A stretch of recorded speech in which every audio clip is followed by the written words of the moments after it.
3 hours after I walked out of a place I wasn't supposed to survive, my phone lit up with a message from my mother. No questions, no relief, no hesitation, just one sentence typed the way she always spoke to me when she wanted something to disappear. "You're just a mistake of my past I want to forget." I stared at the screen, my thumb hovering my heart, strangely calm. I had spent 9 years learning how to breathe without permission, how to wait without hope, how to keep my face still when everything inside me screamed. That message hurt more than the locked doors and the clipped voices and the paperwork that turned my name into a number. Because it told me the truth I had been circling my whole life. The truth that my captivity hadn't shocked her. It had solved a problem. I typed one sentence back. I didn't add punctuation. I didn't soften it. I didn't explain. "Consider it your last wish." The phone started buzzing immediately. Unknown numbers, missed calls, alerts I didn't recognize, a voicemail from someone who introduced himself as a lawyer, another from a woman who spoke like she was reading from a script and asked me to confirm my location. I turned the phone face down and watched it vibrate against the table the way a trapped insect flutters before it's noticed. You probably think this story begins with that message. It doesn't. That text was only the moment everything finally caught up. To understand why one sentence could cause that kind of panic, you have to understand how long I had been disappearing before anyone bothered to notice. I had been learning to be forgotten since I was a child. I grew up in a house that looked perfect from the street, white siding, trim hedges, a porch my mother insisted stay clear of clutter because clutter suggested weakness. Inside, everything had a place, including people. My mother believed order was a form of love, and she loved control more than anything. She liked to say she raised me to be independent, but what she meant was quiet. My earliest memories aren't of being yelled at or hit. They're of being corrected. Adjust your tone. Fix your face. Don't make that noise. Don't ask so many questions. Don't make it about you. I learned early that attention was something you earned by being useful, and usefulness was defined by how well I fit into her story of herself. My father was present in the way a piece of furniture is present. Solid, unmoving, uninvolved. He worked, he ate, he slept, and he let my mother handle the rest. When I looked to him for backup, he looked past me as if acknowledging my discomfort would complicate his evening. So I stopped asking. Children are good at adapting. We learn the rules even when no one writes them down. The first time I understood that my mother saw me as a problem was small enough that I ignored it. I was 19 and had come home late from work, exhausted and shaking from a day that had gone wrong in a dozen quiet ways. I told her I thought I needed help. Not money, not advice, just help. She sighed, checked the clock, and said, "You always choose the worst timing." It wasn't anger. It was annoyance. As if I had spilled something on a clean floor. After that, things shifted. She began asking questions that felt different. Not curious, but precise. She wanted to know what I planned to do next year, what documents I had, who I spoke to. She asked about stress and sleep and whether I ever felt overwhelmed. When I answered honestly, she nodded like she was collecting data. When I tried to joke it off, she frowned like I was being evasive. There were names she never mentioned around me, places she avoided. A relative she dismissed as irrelevant, even though his photograph sat face down in a drawer she kept locked. I learned about him by accident overhearing a phone call she thought I couldn't hear. The way her voice changed when she said my name, and his in the same sentence made my stomach drop. Something had been set aside for me. Not a gift, not an inheritance in the way people imagine money changing hands. It was authority, access, the kind of thing that doesn't look valuable until someone tries to take it from you. And my mother couldn't touch it. That fact haunted her. That was when she brought him into our lives. He arrived with a smile that never reached his eyes and a voice that sounded reassuring because it was practiced. He said he handled complicated situations. He said families like ours needed guidance.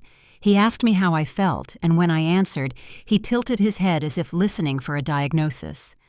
My mother watched him the way she watched mirrors. The rules changed without announcement. Appointments appeared on the calendar I wasn't allowed to control. Conversations happened behind doors that used to be open. When I objected, I was told I was being sensitive.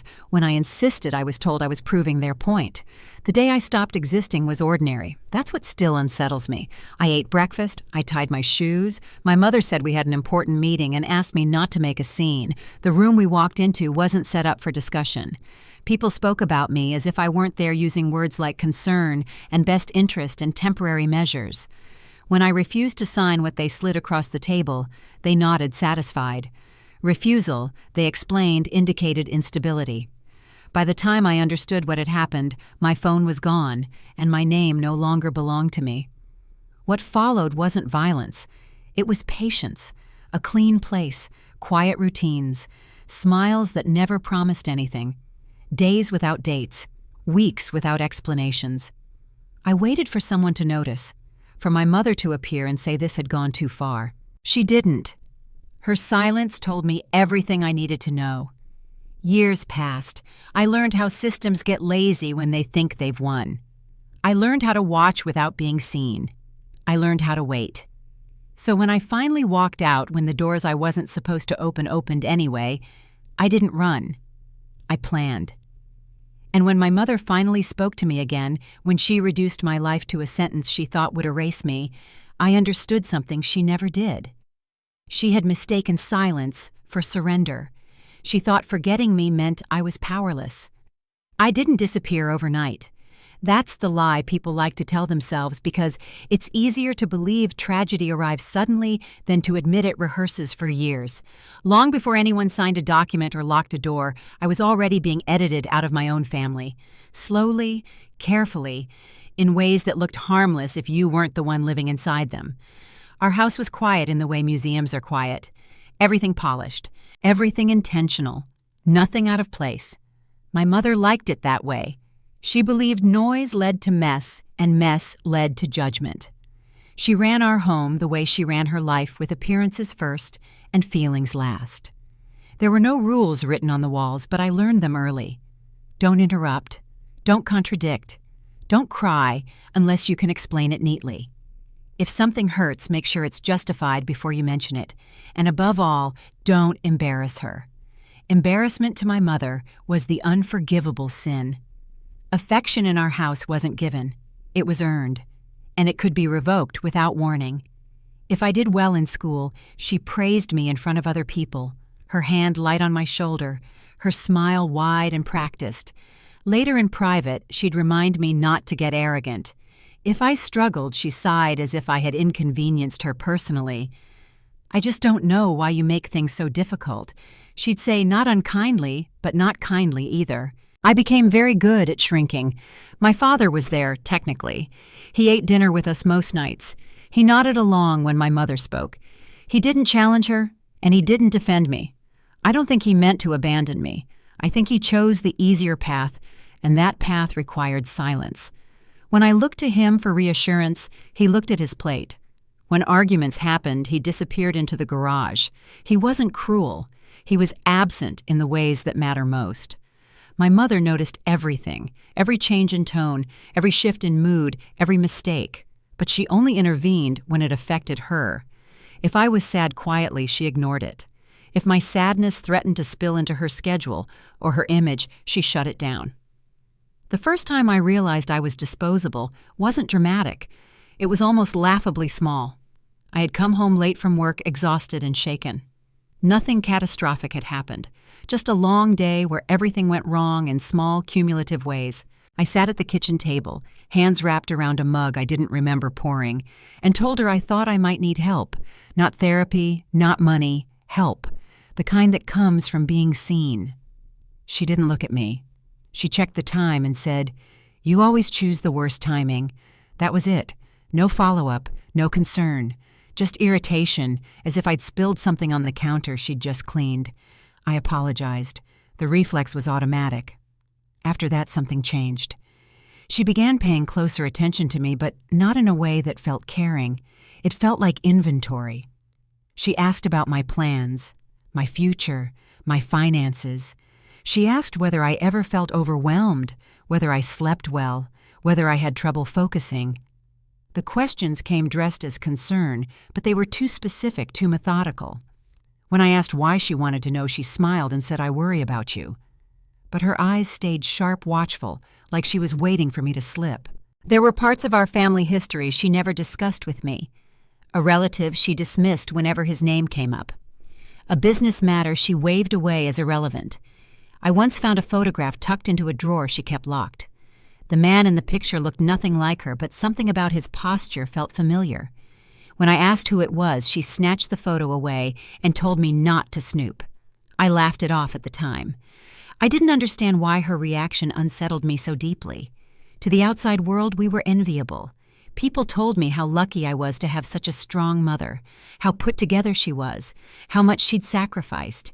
They praised her discipline, her standards, her devotion. I smiled and nodded and let them believe it because correcting them would have made me look ungrateful. At family gatherings, she told stories about me that framed her as the hero. I was always the difficult one. She'd guided the sensitive one. She'd managed the child who would have struggled without her steady hand. People laughed. They admired her patience. No one noticed how quiet I stayed. There were moments, fleeting and sharp, when I sensed something was wrong. Decisions made without me. Conversations that stopped when I entered the room. Papers moved from places I knew to places I couldn't access. When I asked about them, she told me I worried too much, that stress made people imagine problems. I started doubting my own instincts. That's the most dangerous thing someone can do to you. Once you stop trusting yourself, you become easy to steer. One evening as we sat in the living room, she mentioned me in the past tense. It was subtle. She said, when she was younger, even though I was sitting right there. I corrected her, laughing, assuming it was a slip. She waved it off, annoyed, and changed the subject. That night, I lay awake thinking about that phrasing. It felt like a test, like she was practicing something she planned to say later. I began noticing how often she spoke about me as a responsibility rather than a person. How she framed my needs as burdens. How she praised me most when I asked for nothing at all. I told myself it was normal, that all parents got tired, that I was being dramatic. Looking back, I can see the pattern clearly. Families don't suddenly decide to betray you. They justify it to themselves in advance. They create a version of you that makes their actions feel necessary, even compassionate. By the time I sensed real danger, it was already too late to step away quietly. I had become something my mother didn't want but couldn't ignore. Not a daughter exactly. Something else. Something that complicated her plans. There's a particular kind of fear that settles in when you realize the people who should protect you are the ones measuring you for removal. It doesn't scream. It whispers. It tells you to stay calm, to behave, to not provoke anything you don't yet understand. I tried to be smaller, quieter, easier. I stopped sharing my thoughts. I stopped asking questions. I watched. I listened. I told myself that as long as I didn't give her a reason, everything would stay manageable. That was my mistake. The truth is, reasons are only necessary when someone is undecided. My mother had already made up her mind. All she needed was a process. By the time I realized that my value in this family had shifted from emotional to transactional, the groundwork was laid. The conversations, the records, the narrative. I was no longer being raised or guided or even tolerated. I was being redefined. And once that happens, once a family decides who you are allowed to be, your consent stops mattering. I didn't know it then, but this was the last phase of my life where I still believed love might change her mind. The last time I thought being good would be enough. The last time I mistook silence for safety. What came next didn't start with violence or shouting or chaos. It started with a meeting. A calm voice, a request framed as concern, and by the end of it, I would no longer exist in any way that could protect me. Neglect by itself doesn't ruin a life, it just makes it smaller. What destroys you is the moment neglect turns into calculation. I didn't notice it right away. At first, it felt like a subtle improvement. My mother asked how I was doing more often. She remembered details she'd ignored before. She invited me to sit with her instead of dismissing me with a wave of her hand. If I hadn't lived my whole life watching her measure people for usefulness, I might have mistaken it for care. But it wasn't warmth, it was focus. She started asking about my plans with an intensity that made me uneasy. Not vague questions about dreams or hopes, but specifics. Where I planned to live, whether I'd signed anything related to my future, who handled my paperwork, whether I trusted anyone outside the family. Her questions came in clusters delivered casually, but always circling the same point. I felt like I was being mapped. One afternoon, she asked me if I'd ever thought about stepping back from things for a while. She phrased it gently, like a suggestion meant to help me breathe. When I asked what she meant, she smiled and said, "You've always been sensitive. I just want to make sure you're protected." Protected from what she didn't say. There were names she avoided around me, conversations that stopped the second I entered the room. Once passing her study, I overheard her speaking sharply into the phone, my name and another name tangled together in a sentence that made her voice shake. When I asked her about it later, she snapped at me for eavesdropping and told me it was nothing that concerned me. That was when I started noticing the gaps. There was someone in our family orbit she never mentioned unless forced to. A relative distant but influential whose presence she dismissed as irrelevant whenever it came up. I learned about him in fragments. A signature on an old document. A photograph tucked into a folder she kept locked. A lawyer's name that made her jaw tighten. The connection to me was direct. That much I could tell. And whatever that connection represented, my mother didn't control it. The first time I tested that theory, it was by accident. I mentioned the name casually pretending ignorance. The reaction was instant. Her face went still, her voice sharpened. She asked why I was bringing it up and what I thought I knew. The room felt smaller, tighter, like the air had been pulled out. That wasn't anger, it was fear. I didn't push. I nodded, apologized, changed the subject. But something inside me shifted. For the first time, I understood that my presence in her life wasn't just inconvenient. It was destabilizing. I wasn't simply unwanted, I was unpredictable. After that, the rules changed without announcement. She began limiting where I could go and who I could see. She said it was for my own good that I needed stability. She offered to handle certain things for me, paperwork and appointments, insisting it would be easier. When I hesitated, she accused me of being ungrateful, of not trusting her. I learned to comply while paying attention. The more she tightened her grip, the more she revealed what she was afraid of losing. I noticed how carefully she avoided certain legal topics, how quickly she shut down discussions that involved authority she couldn't touch, how often she framed my independence as a risk rather than a goal. One evening, a family friend stopped by unexpectedly. Someone professional, careful with words. He greeted me politely, then hesitated, as if deciding whether to say something. When my mother stepped out of the room, he leaned closer and said very quietly, "You should be cautious about who you rely on right now." Before I could ask what he meant, my mother returned, and the moment vanished. I told myself I was reading too much into it. I told myself adults said strange things sometimes. I told myself a lot of things that night. Looking back, that was a warning. Inside, I began changing in ways no one noticed. I stopped sharing details. I gave answers that were true, but incomplete. I learned how to sound calm even when I was frightened. I learned that silence could be armor if you wore it correctly. I stopped trying to be loved. I started trying to be underestimated. My mother mistook my compliance for surrender. She relaxed just enough to become sloppy. She let her guard down in small ways. She spoke more freely around me, assuming I wasn't listening.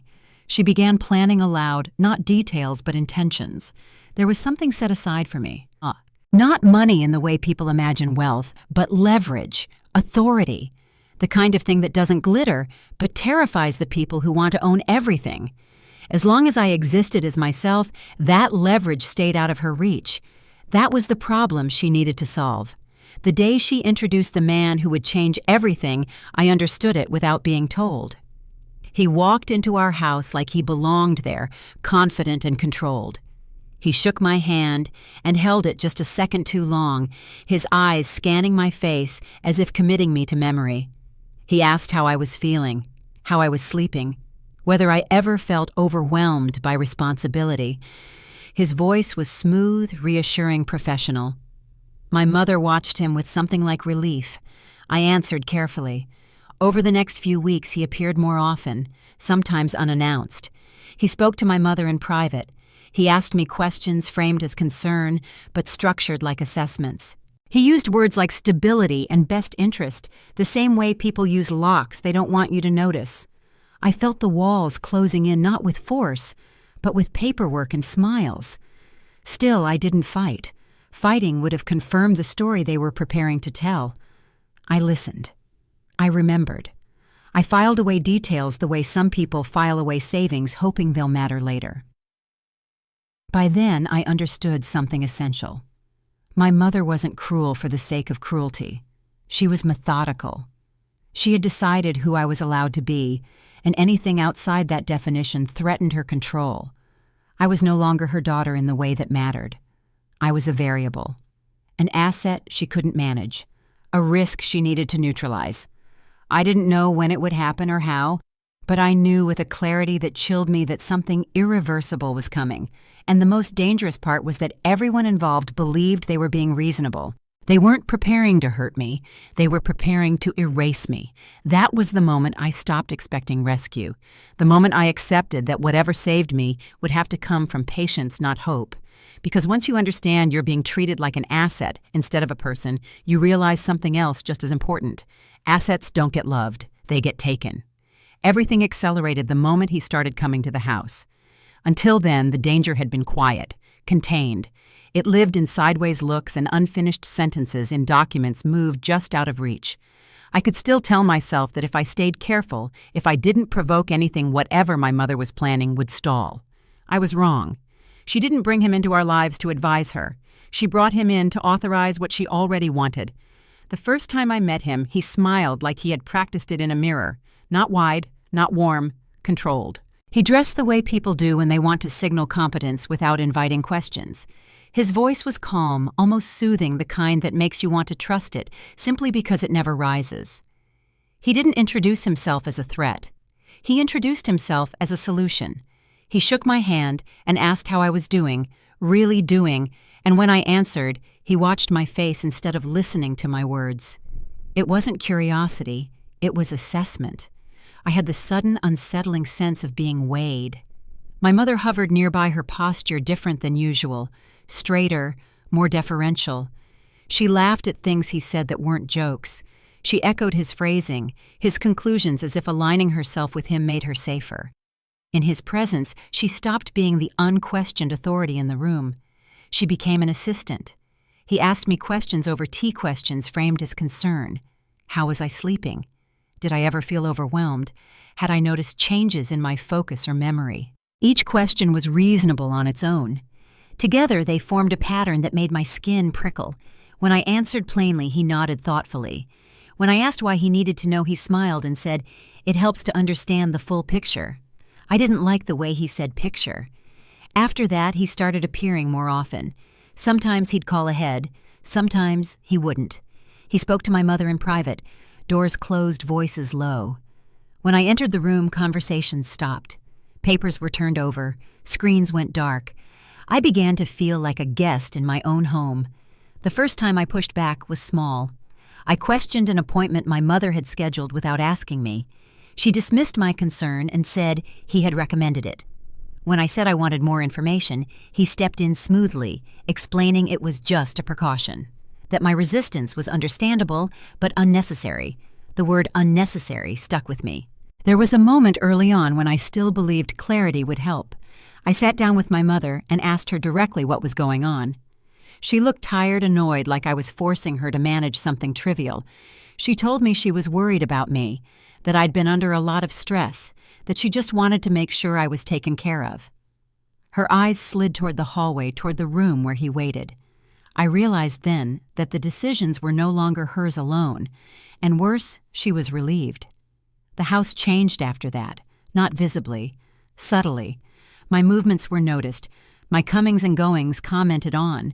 If I was quiet, it was concern. If I spoke up, it was agitation. Either way, it was noted. He began speaking about me as if I weren't there, not rudely, clinically. She seems tense today. She might benefit from more structure. It's important we don't overwhelm her. Each sentence removed a little more of my agency. The first time I truly felt trapped was the day I tried to leave and was gently stopped. My mother stood in the doorway, her voice apologetic, telling me it wasn't a good idea right now, that we'd talk later, that I needed rest. He stood behind her silent, watching. I protested calmly. I explained. I reasoned. He nodded as if impressed by my composure and said, "That's exactly what we're concerned about." I didn't understand until later how carefully that line was chosen. After that, my objections were no longer treated as opinions. They were treated as evidence. He spoke about responsibility and risk and best interests, wrapping control in language that sounded ethical. He positioned himself as neutral objective necessary. My mother repeated his words like scripture. Everything was framed as care. Privacy eroded first. Doors opened without knocking. Conversations monitored.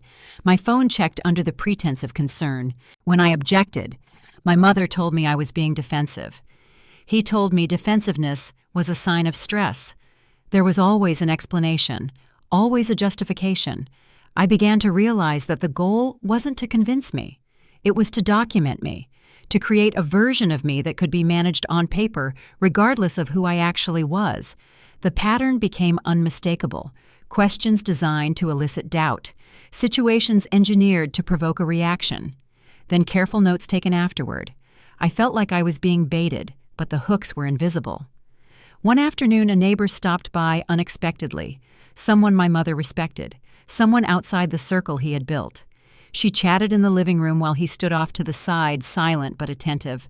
At one point, the neighbor glanced at me and frowned just briefly.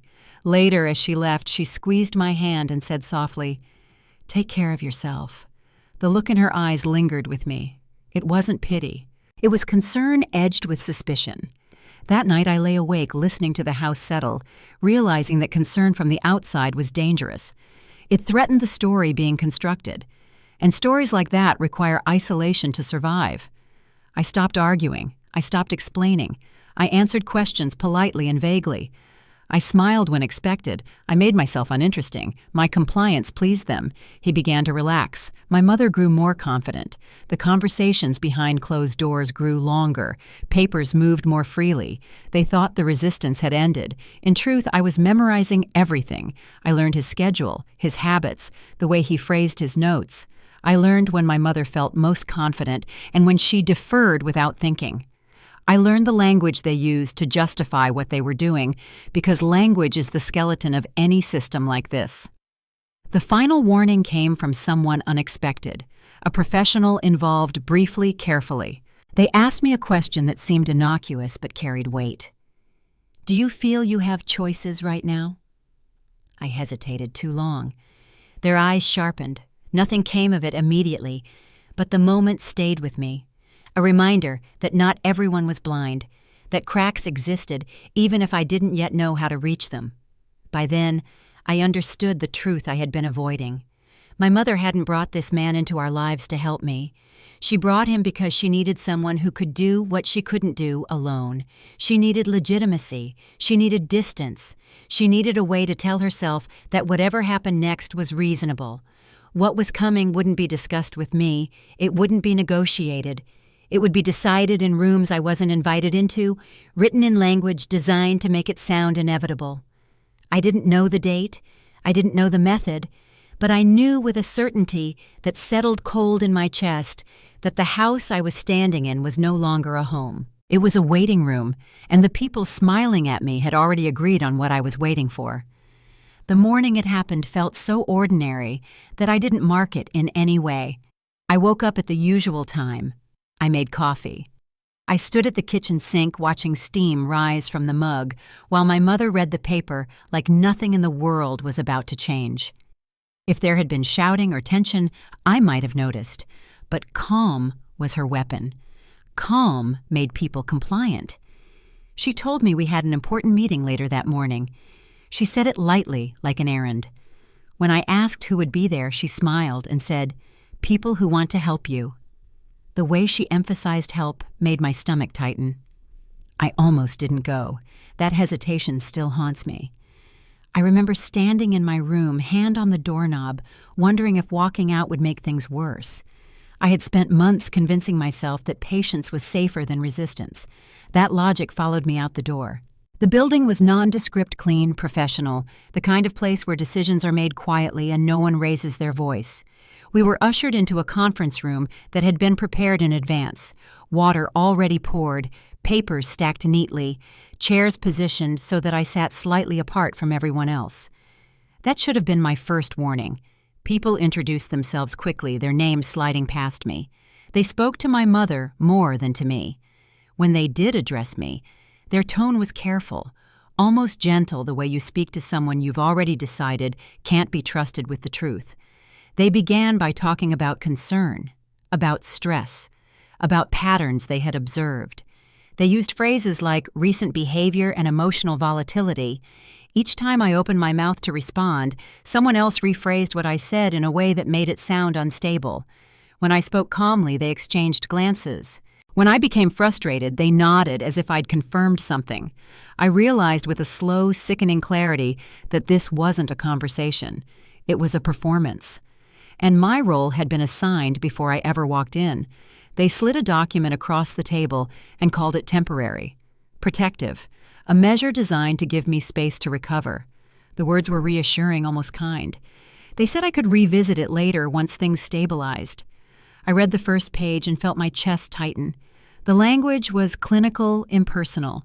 It spoke about me in the third person. It transferred decision-making authority out of my hands without ever saying the word control. I looked at my mother.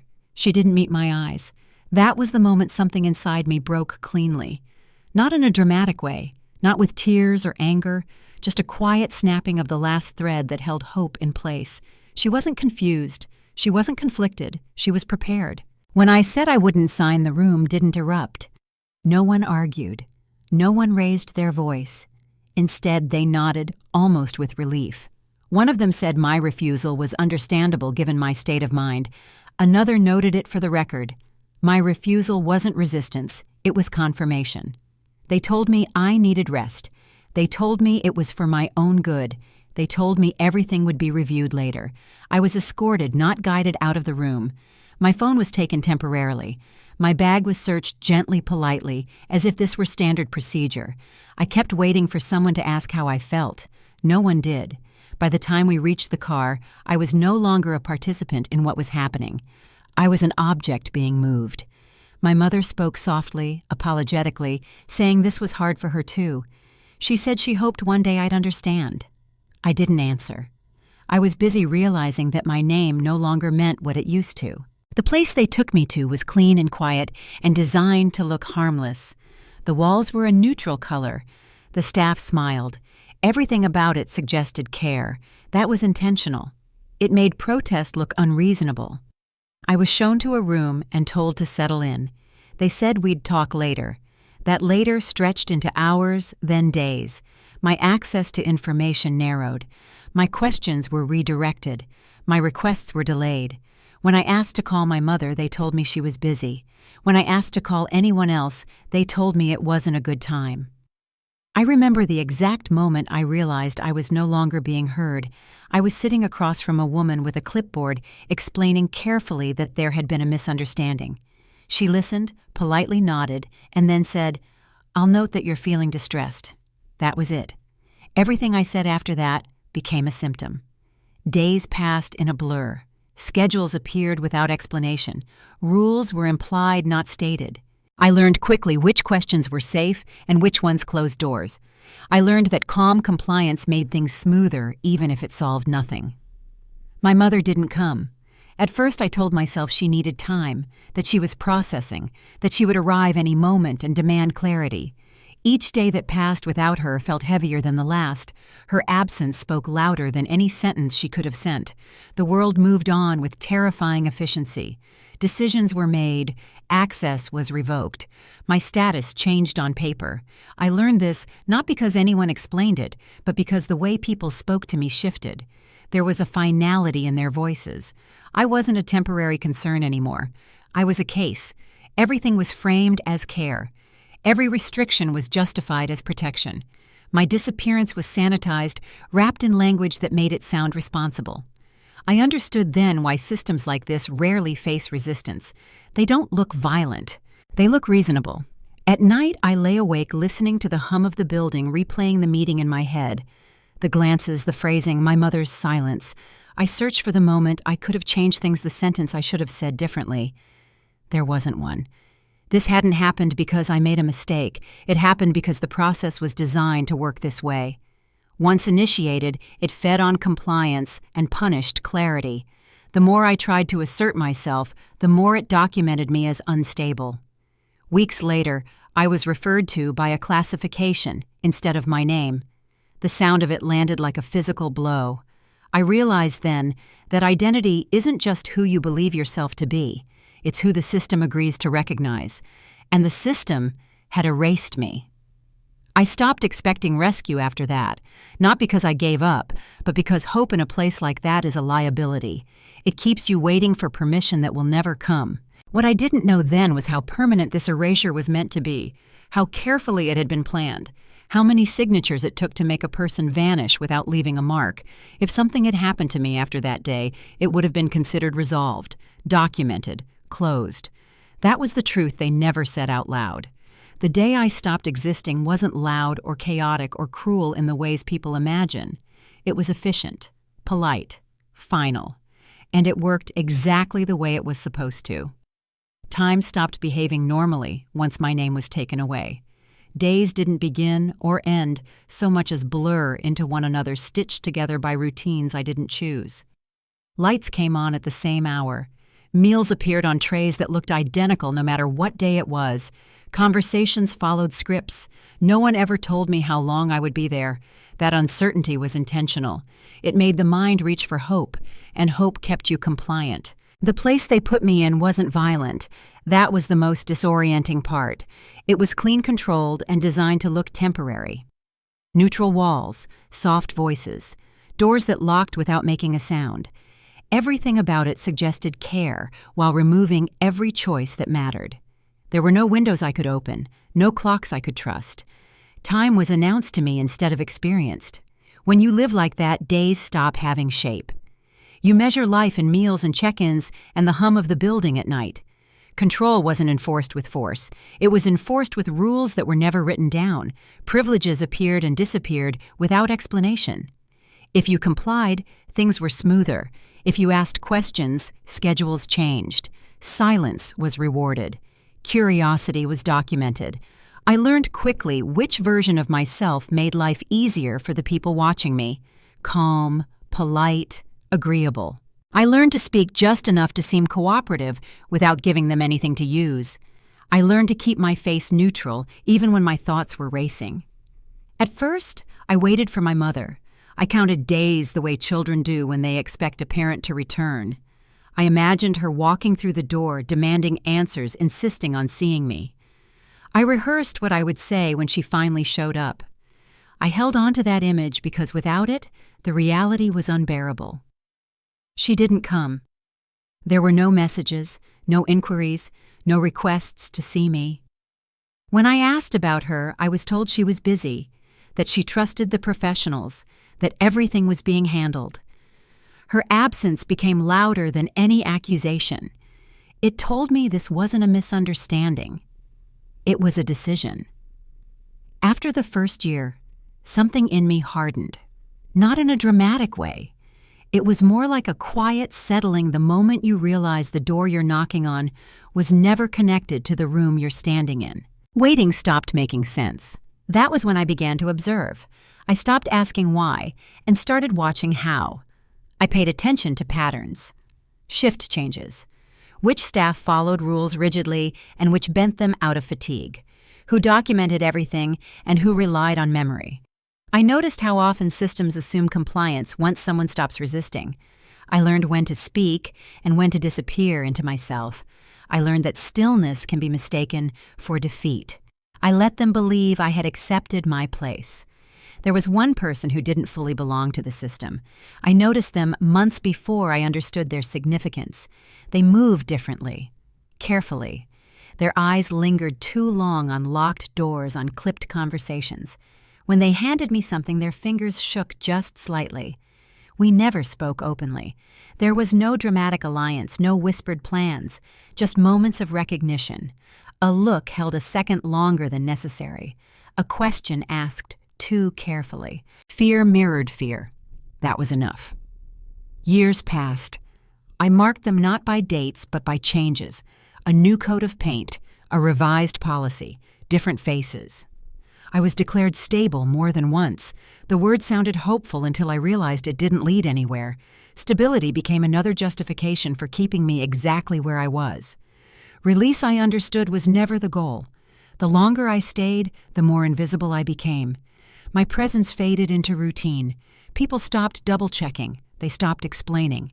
That's when systems grow careless. That's when mistakes begin. Isolation sharpened my thinking in ways I hadn't expected. Without distractions, every detail mattered. I memorized procedures. I noticed inconsistencies. I tracked who had authority and who simply followed orders.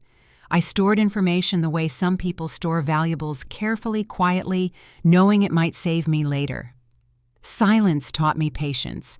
It taught me how to wait without hoping, how to prepare without acting, how to let others underestimate me. There were nights when the weight of it all pressed so hard on my chest I couldn't breathe. Nights when I had to remind myself that surviving didn't require feeling strong, only staying alive. I learned to sit with fear without letting it dictate my actions. Occasionally, someone new would ask me how I was doing, genuinely curious. Those moments were dangerous. Concern invites scrutiny, and scrutiny threatens narratives. I learned to answer in ways that reassured them I was no longer a problem. The system rewarded that. I stopped thinking about escape in terms of running. Running would only prove their story right. Running would make me easy to dismiss. If I was going to leave, it had to be on terms that mattered. I needed leverage. I didn't know what form it would take yet. I only knew that every system leaves traces. Every process creates records. Every decision has a shadow it can't erase. My job was to collect those shadows without being seen. Years into my confinement, I noticed the first real crack. It was small. A schedule shift that wasn't logged properly. A document left visible for half a second longer than it should have been. A name mentioned casually that shouldn't have been mentioned at all. I didn't react. I didn't change my behavior. I stored it away. After that, the cracks came more frequently. Not because the system weakened, but because it assumed I was no longer watching. Complacency is the reward of control. The person I had noticed before, the one who didn't belong, grew more cautious. Their help became more precise. A door unlocked a little earlier than scheduled. Information offered in fragments. We never acknowledged it. That made it safer. I was still careful. One mistake would have meant permanent disappearance, not isolation, not punishment, erasure. I understood that now. They thought silence meant surrender. They were wrong. Stillness had given me something they didn't account for: clarity, perspective, time to understand the machinery that had swallowed me, time to learn where it relied on trust instead of locks. The day I realized I could leave wasn't triumphant. It was terrifying. It meant everything I had endured had led to a moment that couldn't be undone. Failure would not mean going back to how things were. It would mean disappearing in a way no one could trace. I waited anyway, because the hardest lesson captivity taught me was this: systems fall, not when someone fights them head-on, but when they believe the person they broke has nothing left to do but comply. I was very good at looking broken. By the time they noticed something was wrong, it would already be too late to fix quietly.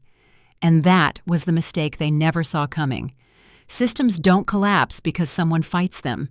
They collapse because someone notices the small things no one thinks to protect. By the time the first crack appeared, I had been compliant for so long that no one looked at me closely anymore. I had become part of the background, like the walls or the schedules pinned behind glass.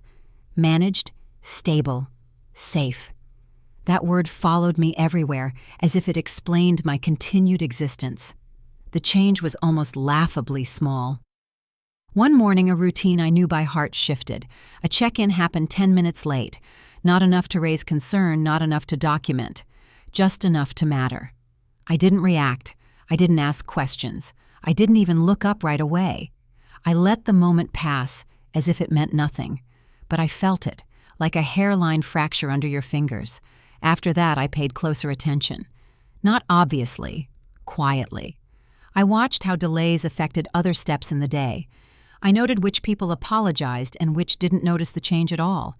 I listened to how explanations grew looser when they thought no one was listening. I learned more by saying nothing than I ever had by speaking. Silence makes people uncomfortable. They fill it with information without realizing they're doing it. They repeat themselves. They simplify. They get careless. I sat across from them, calm and agreeable, and let them talk. One person in particular began to slip. Not maliciously, not dramatically, just tired, overworked, human. Their routines became predictable. Their guard lowered in small, cumulative ways. The system depended on their consistency, and consistency is fragile when it's carried by one exhausted body. I memorized patterns the way other people memorize prayers. The first piece of information I was never supposed to have came to me by accident. A name spoken casually in conversation between two people who assumed I wasn't paying attention. It was dropped like a stone into still water, creating ripples I pretended not to see. I understood immediately what it meant. I didn't react. That was the hardest part. Every instinct screamed to ask questions, to confirm, to grab hold of it before it slipped away. Instead, I stayed still. I let them believe the name meant nothing to me, that I hadn't noticed. Later alone, I turned it over in my mind until it fit into place. Once you see the shape of a system, you can't unsee it. Everything aligns differently. Every action has a motive. Every delay has a reason. I began to see not just what they were doing, but why. They weren't just containing me. They were protecting themselves. The doubts came back after that. Quiet at first, then louder. Doubts about my own judgment. Doubts about whether I was imagining patterns that weren't there. Doubts about whether patience had finally turned into paralysis. I used those doubts the way I'd learned to use everything else. Carefully. I let myself appear weaker, more resigned. I reinforced their assumptions. I stopped asking for things entirely. I followed instructions without hesitation. I thanked them. I apologized when I didn't need to. Trust loosened further. The person who didn't belong to the system noticed the shift before anyone else. Our brief moments of eye contact grew longer. Assistance came a little too precisely to be coincidence. A door unlocked at the exact minute it needed to. A document lingered where I could see the heading before it disappeared. We never acknowledged it. That was the rule we never spoke aloud. Recognition was enough. Anything more would have been dangerous. The final piece came weeks later. Another small error. Another detail revealed by carelessness.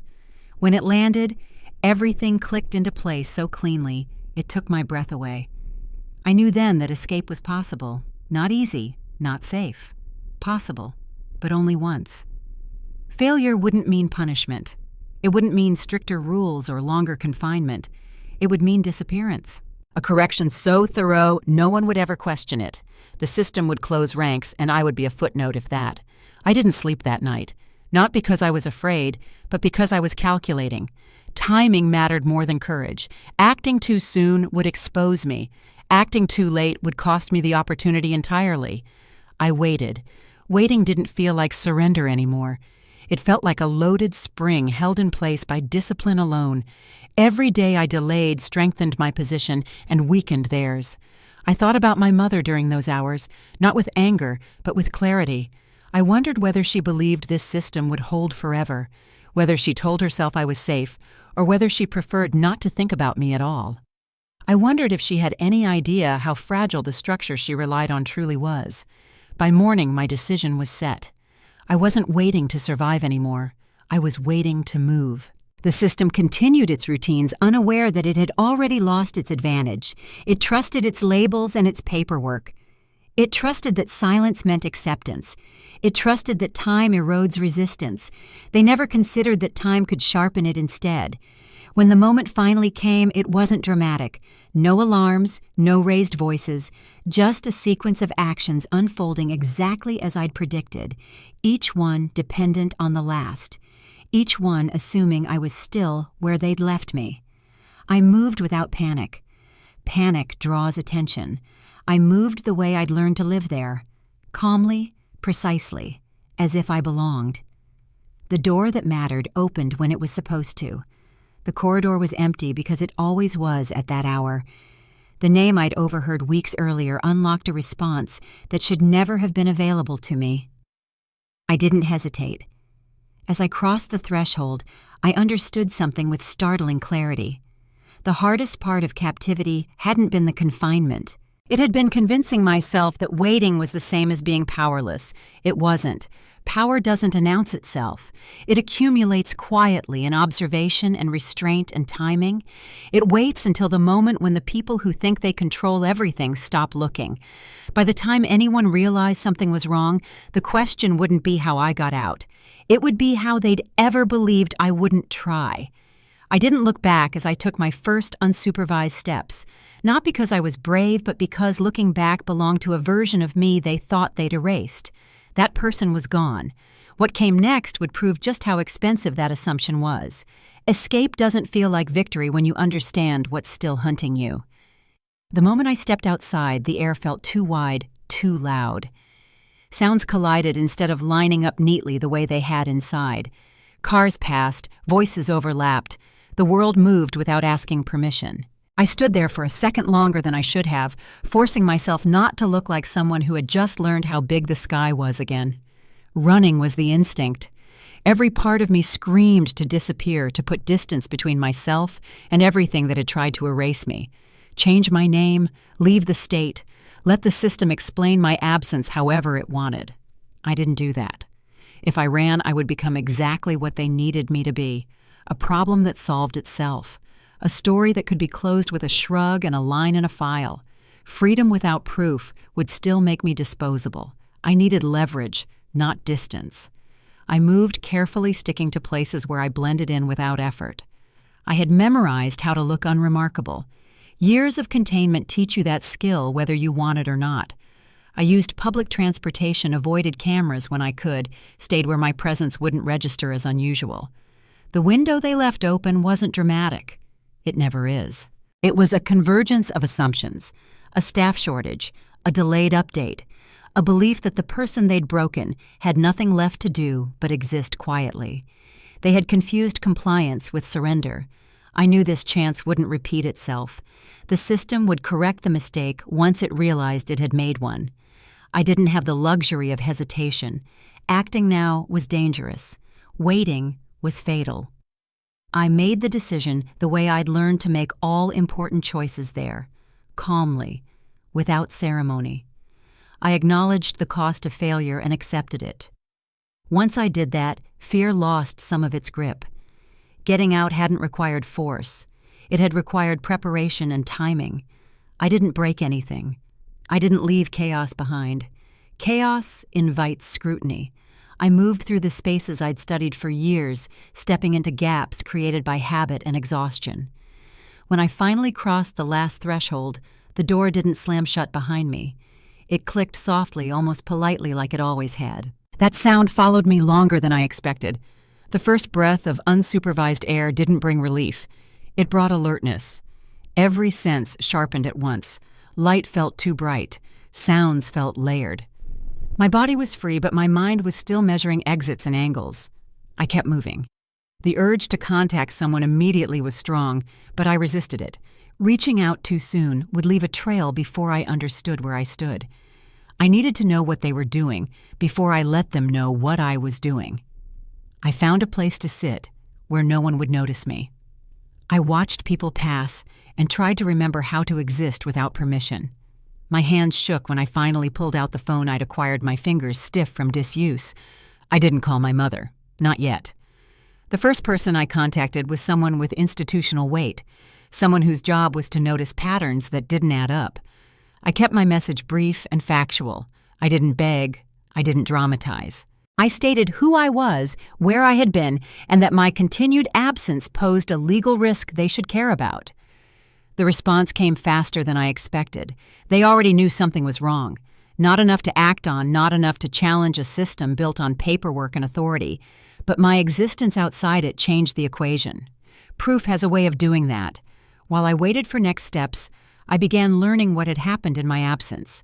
Reports filed the moment I was discovered missing. Narratives activated with impressive speed.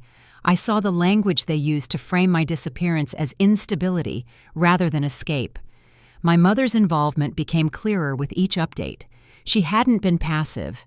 She had been efficient. The system she relied on responded exactly as it was designed to when control was threatened. Panic replaced silence. I understood then that I wasn't safe just because I was free. Legal systems move faster than people realize, and once they align, they're difficult to stop. If I hesitated now, if I let them define the next step, my freedom would be temporary. I was no longer contained. I was pursued. That realization sharpened everything. Fear became focused instead of diffuse. I began working with people who understood procedure and timing better than emotion. They told me what I already suspected. My story would only matter if it entered the system cleanly. Hearsay wouldn't be enough. Outrage wouldn't be enough. Documentation would. Each conversation confirmed how narrowly I had slipped through. The process designed to erase me had left its fingerprints everywhere. The same precision that made it effective made it traceable. My phone buzzed with new messages, numbers I didn't recognize, a voicemail that cut off before the speaker finished introducing themselves. I didn't respond. I wasn't ready to let my voice be used yet. The confrontation I'd been avoiding began to feel inevitable. I thought about my mother often during those hours, but not the way I used to. Not with longing or confusion. With analysis. I replayed her silences, her phrasing the way she'd leaned into professional language when it suited her. I wondered whether she believed she had closed this chapter permanently. If she did, she was about to learn how expensive that assumption was. By nightfall, I understood that escape had never been the plan. It had been the opening move, the first visible proof that the story they'd built couldn't contain me anymore. What came next would require patience of a different kind. Not the passive patience of waiting, but the active patience of letting someone else make the next mistake. I drafted messages I didn't send. I planned conversations I wouldn't have yet. Timing mattered more than confrontation. Letting them reveal themselves mattered more than forcing anything into the open. When I finally lay down, exhaustion hit me all at once. My body shook with it. Freedom is heavy when you're carrying years of control out with you. Before sleep took me, I made one decision that felt final in a way nothing else had yet. I would not disappear again, not quietly, not politely, not for anyone's convenience. The next time my mother heard from me, it wouldn't be through intermediaries or paperwork or carefully worded updates. It would be directly, and it would make it impossible for her to pretend I had ever been just a problem she solved by forgetting. Escape had only opened the door. The confrontation waiting on the other side would decide everything else. I avoided her longer than I avoided anyone else. I spoke to lawyers, investigators, people whose job it was to pull apart systems and lay them bare. I answered questions calmly. I followed instructions. I learned how close I still was to being erased again if I made the wrong move. But every time someone asked whether I'd spoken to my mother yet, my chest tightened in a way nothing else triggered. Facing her felt more dangerous than captivity. The place that held me had rules, predictable ones. She didn't. The confrontation didn't happen in a dramatic way. There was no storming into rooms or shouting across tables. That would have given her control. I agreed to contact under conditions I chose, recorded, witnessed, structured. She didn't like that, but she agreed anyway. I think part of her still believed she could talk her way out of anything. When her face appeared on the screen, my first instinct was to search for signs of relief. Fear, guilt, anything that suggested she understood what had happened. There was nothing. She looked irritated, tired, as if this was an inconvenience she'd hoped would resolve itself quietly. She didn't ask how I was. She didn't ask where I'd been. She went straight to questioning the legality of my escape, the disruption it caused, the trouble it was creating. "You didn't think about the consequences," she said, her voice clipped and controlled. "You've made things very complicated." I listened without interrupting. That unsettled her more than anger would have. She spoke about concern and care about how hard the last years had been for her. She said she'd done everything she could to protect me, that professionals had advised her that I didn't understand how unstable I'd been at the time. She said it calmly, confidently, like she'd rehearsed it. I asked her one question. I asked why she had never come to see me. She paused just for a moment. Then she said she trusted the process, that it was better for everyone if things were handled properly, that visits would have been upsetting, for who she didn't say. As she spoke, I realized something that should have been obvious sooner. She wasn't lying to me. She was telling a version of the truth that made her actions feel necessary. That made my disappearance feel like care instead of control. She wasn't ashamed. She was convinced. When I challenged specific details, dates, signatures, decisions made without my consent, she deflected smoothly. She reframed. She minimized. She spoke about my reactions instead of her actions. Every time I pressed, she shifted the ground beneath the conversation. "You were always sensitive," she said at one point, as if it explained everything. I didn't argue. I didn't raise my voice. I let her talk. The sentence came out of her when she grew tired of explaining herself. "You're just a mistake of my past. I want to forget." She didn't shout it. She didn't whisper it either. She said it plainly, as if naming an object she no longer needed. The words hung between us, heavy and unmistakable. For a second I couldn't hear anything else. Not the room, not the breathing of the people listening in. Just that sentence, sharp and final. In that moment, something inside me settled completely. I understood then that I had been chasing the wrong thing my entire life. I wasn't waiting for an apology or an explanation. I was waiting for confirmation. And she had just given it to me. She didn't see me as a daughter who'd been hurt. She saw me as an error she'd corrected imperfectly. I didn't respond right away. Silence stretched. She shifted, uncomfortable now, perhaps realizing she'd said something she couldn't take back. I said nothing. That silence gave her room to believe she'd won. She straightened her confidence, returning. She began outlining what would happen next. Legal steps, statements, the importance of controlling the narrative. She spoke as if my presence was a temporary disruption, something that would soon be managed again. She underestimated what that sentence had done. After the call ended, I sat very still. Not because I was frozen, but because I was clear. The confusion that had haunted me for years vanished. There would be no reconciliation, no understanding, no shared reality. There would only be consequences. Within days, she moved quickly, just as I'd expected. Papers filed, assets shifted, conversations initiated behind closed doors. She tried to discredit me before I could speak, framing my return as instability, my escape as proof of unreliability. It confirmed everything. The people working with me watched it unfold with professional detachment. They told me this was good, that overreach always reveals more than restraint, that the fastest way to expose intent is to give someone just enough rope. I let her believe I was rattled. I delayed responses. I asked questions I didn't need answered. I allowed her to think her strategy was working. Inside, I was already done trying to be understood. The game had changed. It was no longer about proving I had been wronged. It was about narrative. Whoever controlled the story controlled reality. And she had grown careless in her certainty.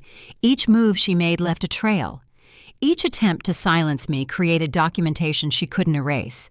The more aggressively she acted, the clearer her intent became. I realized then why the sentence she'd spoken mattered so much. Not because it hurt, but because it revealed her mindset completely.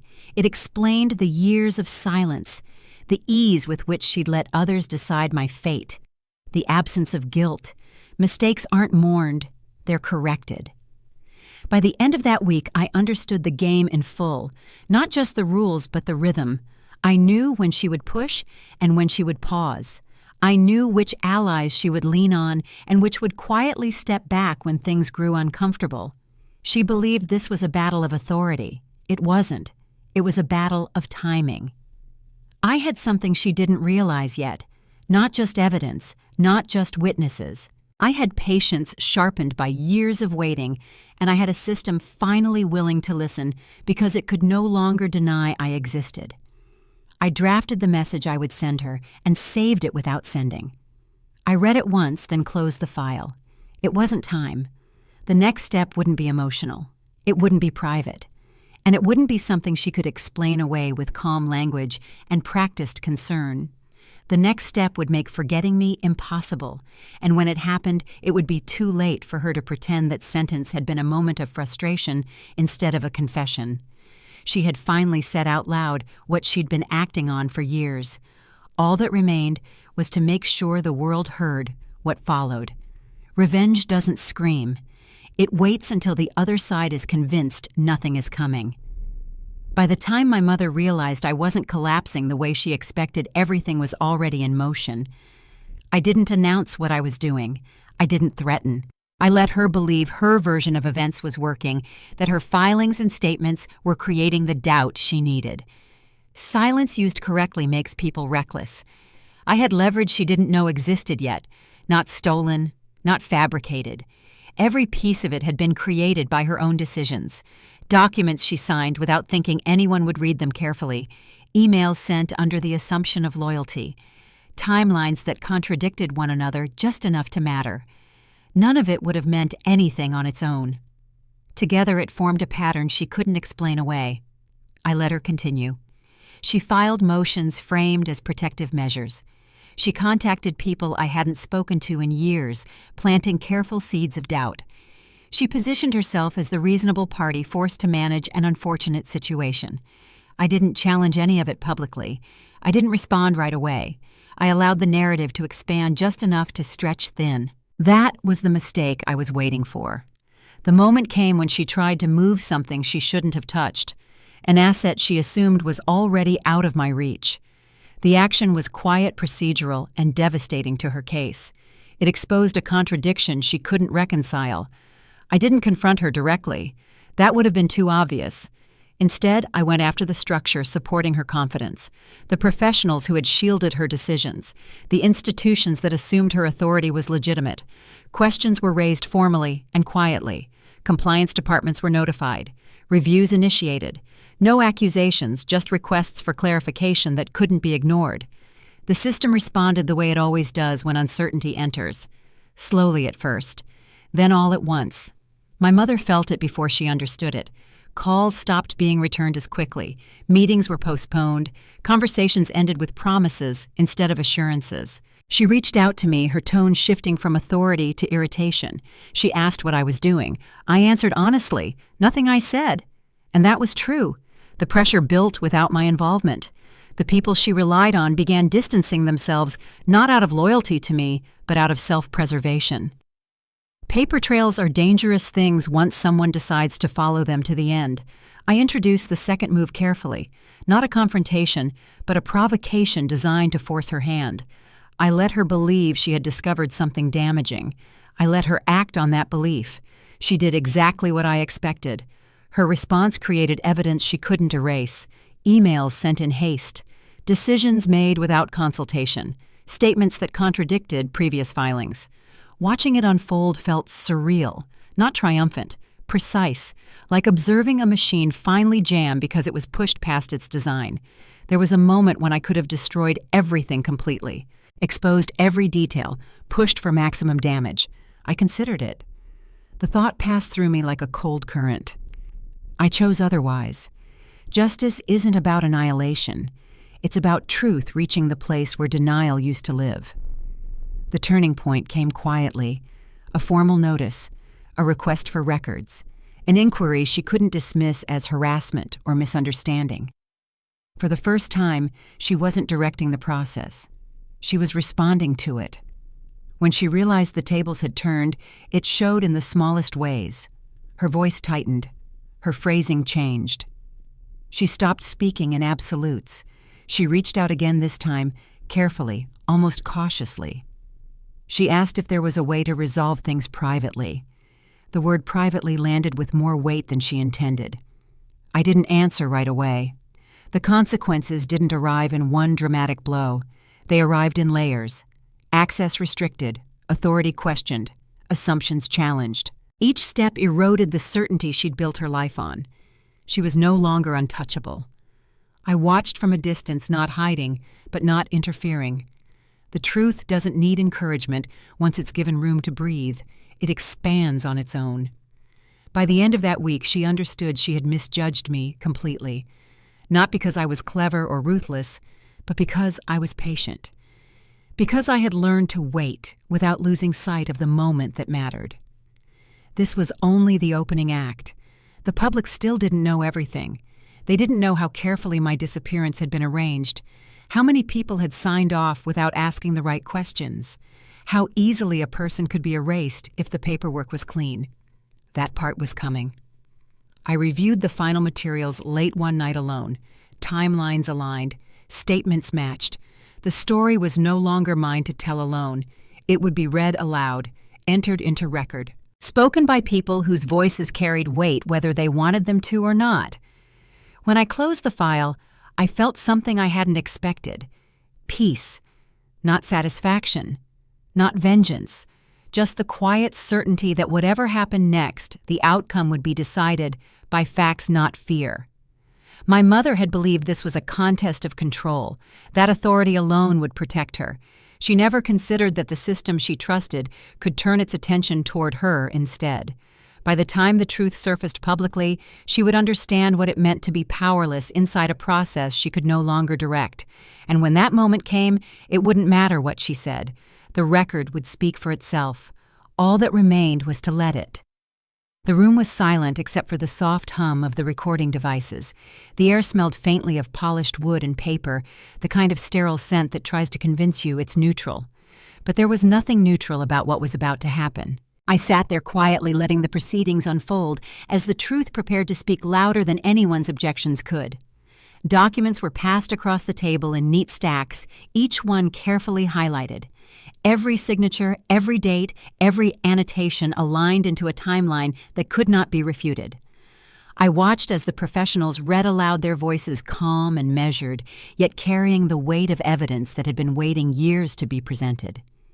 Each line built on the last, creating a narrative that was undeniable. I did not interrupt. I did not comment. My mother's eyes flicked toward me once, and in that brief glance I saw panic she could not mask. She tried to maintain composure, to nod and adjust her posture to remind herself and everyone else that she had been the one in control all these years. But the documents didn't lie, and her control had cracks that could no longer be covered. The first contradiction came from a single, seemingly small memo, one she had assumed would never be seen by anyone outside her trusted circle. It documented decisions made in her absence, or rather decisions she had delegated without oversight, assuming I was too powerless to notice. Reading it aloud in the room with witnesses and recordings capturing every word was the first domino. As the memo's contents sank in, her hands trembled slightly. She reached for a pen, perhaps to correct something, perhaps to assert authority, but it was too late. Every move she made from that point became part of the record. Every attempt to explain, to shift blame, to reframe her actions fell flat against the concrete evidence before her. Witnesses were called, people whose statements had been gathered meticulously over the months. Each one confirmed the same pattern actions she had taken, instructions she had given, moments where she assumed her decisions were invisible, and moments when she deliberately silenced others. The room didn't need drama. The truth itself was its own spectacle. I listened as she attempted one final defense. Calm, rational, almost rehearsed. She claimed misunderstanding. She claimed overzealous care. She claimed she had only ever acted in my best interest. But the facts, the timelines, the records, the corroborated accounts spoke louder than any assertion she could make. For the first time, I heard her voice falter just slightly. It was a micro-expression, almost invisible if you weren't looking closely. But I was looking. I had been trained to notice these things over 9 years of careful observation. That falter told me everything I needed to know. She was aware in that instant that she could no longer rewrite the story she had tried to control for decades. And then came the moment I had been waiting for. My existence, previously questioned, dismissed, and erased on paper, was now acknowledged publicly, formally, and irrevocably. My name was spoken clearly. My role, my experience, and the truth of what had happened to me were recorded. The room acknowledged it. There was no disputing it. Not legally, not socially, not morally. Her attempts at manipulation had failed. Her carefully constructed narrative had collapsed under its own weight. She had counted on authority, routine, and complacency to maintain her version of reality. I had counted on patience, observation, and timing, and I had won not by force, but by understanding the structure that sought to erase me. In that quiet room, I allowed myself a moment to breathe.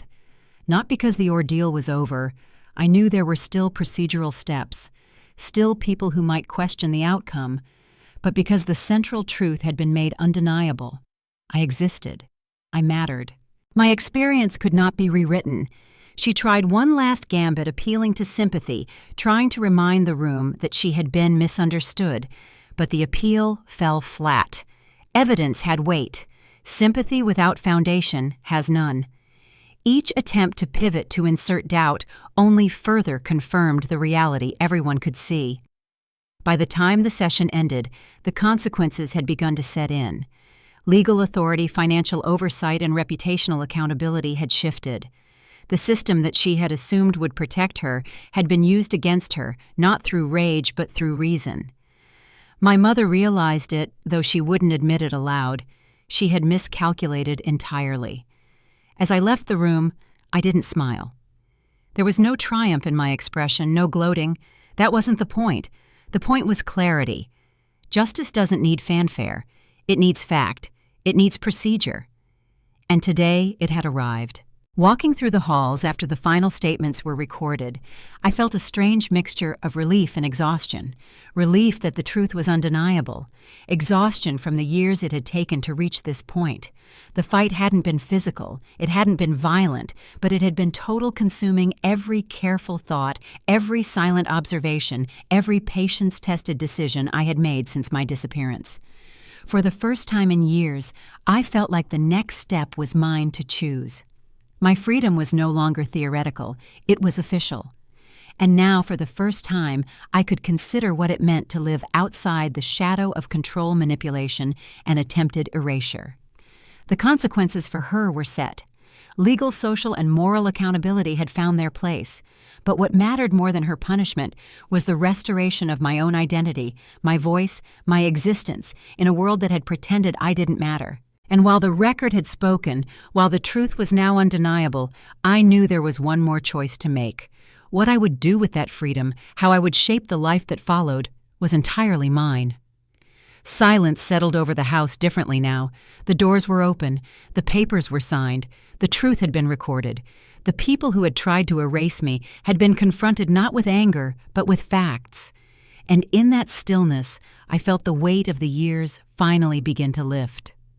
Justice doesn't come with fireworks. It comes quietly. It comes in the recognition that your life matters, that your voice exists, and that no amount of manipulation or planning can erase you if the record is clear and witnesses exist.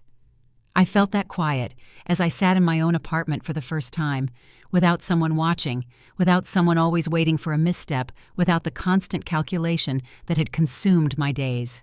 The freedom I now had wasn't just about being outside the house or beyond her reach. It was about reclaiming myself. Every choice I made now belonged to me. Every moment could be directed by my own intention, not by someone else's schedule assessment or idea of what was safe. I thought about my mother, not with anger, not with desire for revenge. I thought about her the way you consider someone who never understood the world the way you needed them to. She had made her choices, and I had made mine. There was no reconciliation here. There was no need.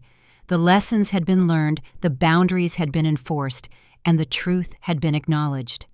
I looked at my life now, the one I could build from this point. I decided which parts of the past would define me and which would remain as evidence of resilience. My name, my history, my experiences, all of them were mine to carry in whatever form I chose. No longer a footnote in someone else's narrative, I had full ownership of myself. Some mornings I wake up and feel the weight of what was stolen, what could have been lost forever. But then I remember the sequence of small, deliberate steps that led me here. The patience, the observation, the moments of silence that had allowed me to act with precision when the opportunity came. Those years of waiting weren't wasted, they were preparation. I am careful now, as I should be. I protect myself with boundaries. I choose who enters my life. I choose what I share and how. and I make sure that the people who claim authority over me cannot redefine who I am without my consent. The world outside my window is ordinary and chaotic, bright and uncontained, and that strangely is comforting. There are no plans to monitor me, no reports being filed in my absence, no silent judgment waiting for me in a corner. I exist freely, I speak freely, I move freely. For anyone watching, anyone who has ever felt invisible in a household, in a family, in a system meant to protect you, there is one lesson: your identity is yours. It cannot be erased by silence or documents or careful planning. The world may try to write over you, but the truth once recognized and asserted cannot be buried. If this story resonates with you, take a moment to reflect on your own life. Have you allowed yourself to be minimized? Have you waited for others to define your worth? Comment below. Share your experience. Your voice matters, and so does the record of your existence. If you found this story meaningful, give it a like. Subscribe to the channel for more stories about justice, resilience, and the quiet power that comes from reclaiming your life. These are stories not just to be heard, but to remind us that control can be challenged, boundaries can be set, and truth always finds a way to speak. I was never a mistake. I was simply inconvenient to someone who wanted control, and now I am nothing but undeniable.